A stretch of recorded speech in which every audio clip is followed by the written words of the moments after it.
We're going to discuss the Balkanization of the United States and why it's not such a terrible thing and why we should really look at history before we envision a great and glorious empire for the future. So I've been speaking about the Balkanization of the United States for some time, and many other people have as well, basically because this is the cycle of history. If you're new to the channel, thank you for joining me. I hope you'll subscribe here. On the Patriot Nurse channel, we talk about current events through the lens of history and also what we can do to prepare ourselves to better withstand the next iteration and cycle of it. So the Balkanization of the United States. People have been talking about the breakup of the United States into smaller groups really since its inception. And I think that a lot of people are very, very uncomfortable with this and think that it necessitates civil war or the next iteration of domestic conflict. That doesn't necessarily have to be the case. And I want to share with you the reasons why actually this could be a very, very good thing. So the first thing is we have to recognize this series and circumstances of events that we have inherited. Most people alive today are living in a world whose narrative has been set by the victory of the Allies after World War II. And really the United States inherited the mantle of empire from Great Britain.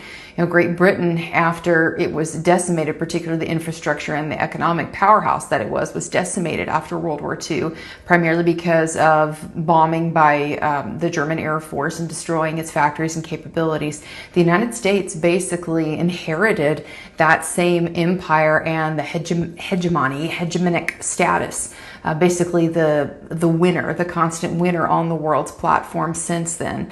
And what we did was we abandoned, and really you could argue that we did this from the beginning of World War against is now effectively Facebook and Google. And so people tend to want to think that these issues have been resolved, and they haven't. When we look at what has happened in the United States since the victory of the Allies over the Axis in World War II, we have done nothing but barrel headlong into the same mistakes that our founders warned about, the mistakes of empire, the mistakes of expansionism, instead of the goal of really neutrality and protectionism, domestic protectionism, that particularly the anti-federalists advocated for. Why does Balkanization of the United States come into play, and what should we be aware of? When people speak about Balkanization, a lot of times I think that it comes with it the foregone conclusion that there's going to be a wresting and a fighting to have control over DC. And many Shalom, shalom. All praise, honor and glory to Yahweh, Bahashem, Yahushai, Bahashem, Lakaha Kadash, in the Bohana to the Hilda, and the apostles of Gitimi Sonhood world. A peace, a blessing, and salutation to Joachim who are pushing this truth to the four winds of the heaven, and be on the forefront of this spiritual war, and to make sure Jerusalem is established there as a praise, and he only is again as in the days of old. So, this is a channel known as the Patriot Nurse, in which he goes into a lot of good information and he keep it real. But like here, he was trying to insinuate that there is going to be a Balkanization of the United States, in which that way the Balkanization that goes into history, where Eastern Europe was broken into a small country, man. You see, during the time after, really it was before World War II and after World War II. You see, Salakia for that, before World War II and after World War II. So Eastern Europe got broken into small states, and this is going to happen again in America, in which really it's not like how the Patriot Nurse was putting it, that the United States will be broken into like small states, and certain states will emerge as global power, in which that ain't in the scripture. That's nowhere in the scripture, man. Once this ship sailed, there is no looking back. There is no that Florida is spared, that the Moscow is gonna spare Florida or Mississippi. The rest of the United States will be destroyed, and he was insinuating again the end gonna happen. The law is not necessarily what for cows to ensure or a civil war to break out, which lead to the revolution. That's not really necessary. And what he's sitting here telling you, the Balkanization of the United States will be a peacefully procedure, in which that's not something which should come out of a mouth of somebody who is learned. I think he is in denial, man, like any other American, man, because again, when you see your kingdom is falling apart, what can you do? You lose your sense. How can you, the Balkanization happen without fighting, man? Without a single shot being shot? That does not make sense, man. So this is a book of Jeremiah 50. I start at verse 2. It said, declare ye among the nation, and publish, set up a standard, publish, and conceal not.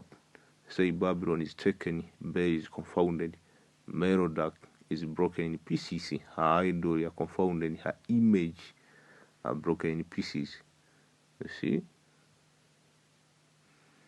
For out of the north there shall come up a nation against her. See?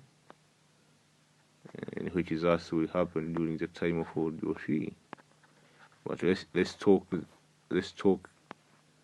during the time before. You see, during the time before, you see, World War III. You see, before really World War III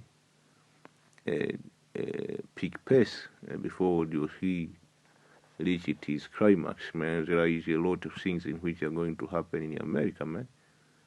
First and foremost is civil wars, class wars, a state against a state, the federal government against the different states, man. Different states will try to break away from the federal government. And do you think the federal government is just going to sit there and watch, man? You're out of your damn mind, man. You see, Isaiah 19, starting at verse 1, says, the burden of Egypt, behold, the Lord light upon a swift cloud, and shall come into Egypt, and the idol of Egypt shall be moved at his presence. The heart of Egypt shall melt in the midst of it, and I will set the Egyptian against the Egyptian. So this is the Lord will be doing this, man. I see. Hence is a scripture. Babel is confounded, man. Merodach is broken to pieces. The idol are broken, and they shall fight everyone against his brother, and everyone against his neighbor, city against city, and kingdom against kingdom. You see. Verse 4, and the Egyptian will they give over into the hand of the cruel Lord. This is that really was going to Yahweh, but it can apply also into this the time we are entering, in which a martial law will be declared, and a fierce king shall rule over them, says the Lord of hosts. You see, let us see insurrection.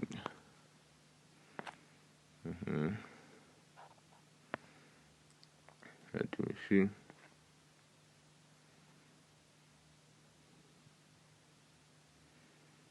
This is second Ezra 16.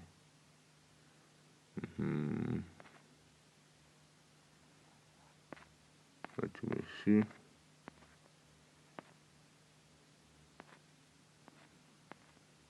The scripture which wants city against city.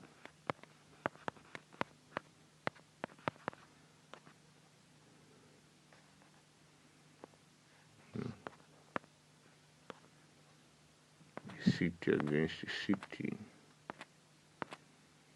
Let me see.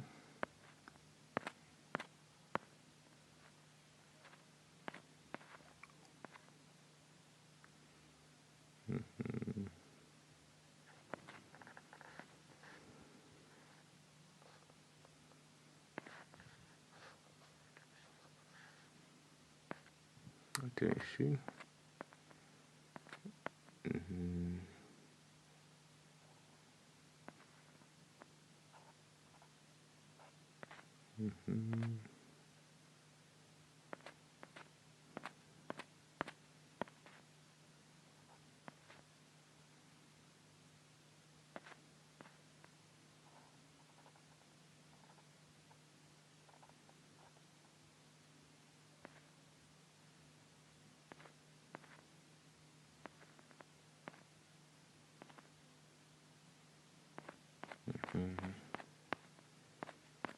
bear with me.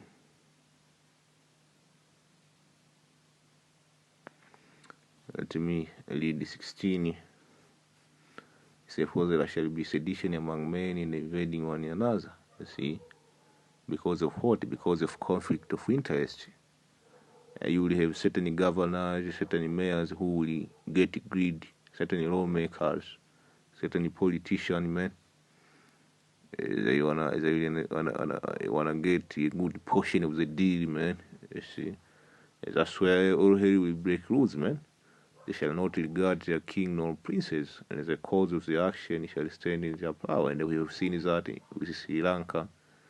So it is something which is not out of this world, man. You're out in the movie or somewhere. This is something conceivable, man. A man shall desire to go into a city and shall not be able. And for you people who say this is the 21st century, nothing like this will happen, you just wait and see. For because of their pride the city shall be troubled, and the house shall be destroyed, and men shall be afraid.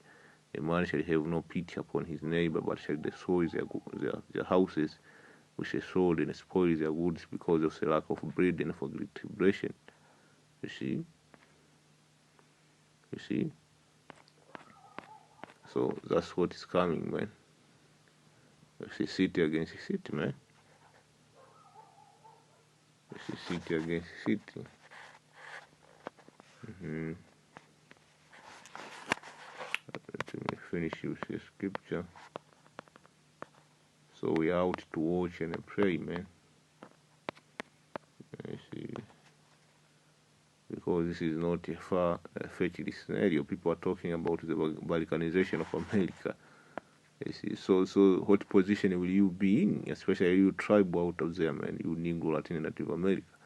Verse 26 and 41, you watch and pray that ye enter not into temptation. The spirit indeed is willing, but the flesh is weak. You see? You see? Hawashai said he went away again the second time when he prayed, saying, "Oh my Father, if this cup may not pass away from me, except I drink it, thy will be done." And that's what is coming, man. How drank his cup, man, and we will drink our cup. You see, this is part of the process, man. You see? So before we enter into the kingdom of heaven, we are out to go through the narrow path, man. You see? We are out to go through the dangerous path, man. And the dangerous path is he was going to Jacob trouble, man. You see? Because right now, everybody is complacent, man. See, we are going through the narrow path, but the climax of the narrow path will be during the time of Jacob trouble. You see? The dangerous path to the kingdom of heaven is Jacob trouble, man. A lot of people ain't gonna make it through Jacob trouble, man. We pray we are part of that number which will make it, man. Because a lot of people will lose patience, a lot of people will be offended, man. You see, a lot of people will turn against the brotherhood. That's what it is, man. And you will be surprised, man. You have brothers who have a lot of scribe in this truth. They have a lot of years, man. You will turn against another brother, and you will be surprised, man. You see, because they will be offended, man. Daniel 12:1, and at that time shall Michael stand up, the great prince which standeth for the children of thy people. There shall be a time of trouble, such as never was since there was a nation, even to that same time. And at that time thy people shall be delivered, every one that shall be found written in the book. You see?